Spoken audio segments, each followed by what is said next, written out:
नमस्कार प्रणाम। हम राघवेंद्र स्वागत बाटे आप सबके इन खबर के भोजपुरी चैनल पे। तो भैया, बिहार से रामचरितमानस का विवाद अब चल के उत्तर प्रदेश में भी पहुंच गई बाटे।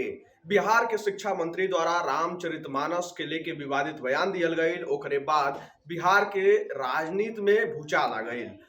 ओकरे बाद बिहार के शिक्षा मंत्री चंद्रशेखर के लगातार अलग अलग राजनीतिक दल से जुड़ल लोग होखे या फिर बाकी लोग होके लगातार घेरे लागल, लेकिन अभी विवाद पहुंच के उत्तर प्रदेश में आ गई बाटे। समाजवादी पार्टी के नेता और एमएलसी स्वामी प्रसाद मौर्य द्वारा रामचरितमानस के लेके फिर एक बार विवादित बयान दे दियल गई।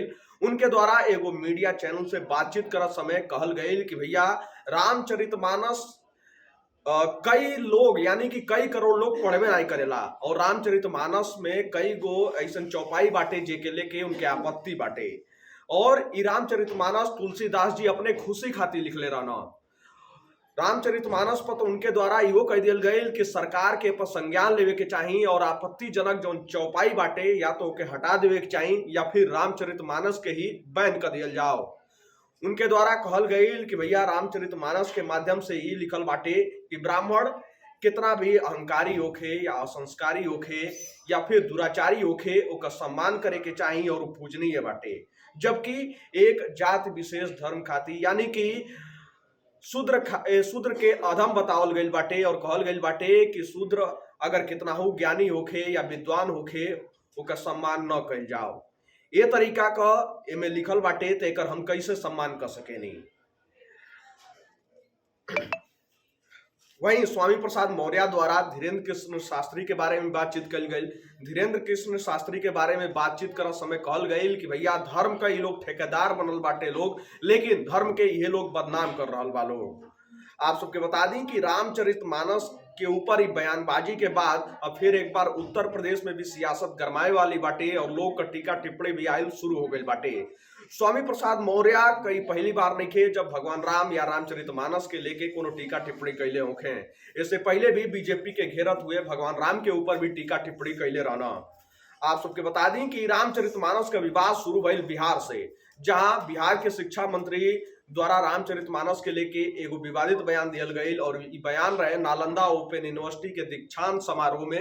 वो दीक्षांत समारोह में बिहार के शिक्षा मंत्री छात्रन के संबोधित करत समय उमें रामचरितमानस का कई गो चौपाई पढ़ के और ओकर गलत अर्थ बतावे ना। उनके द्वारा एक चौपाई का एक लाइन पढ़ल जाला और ओकरे माध्यम से रामचरितमानस के खिलाफ बीज बोल जाला।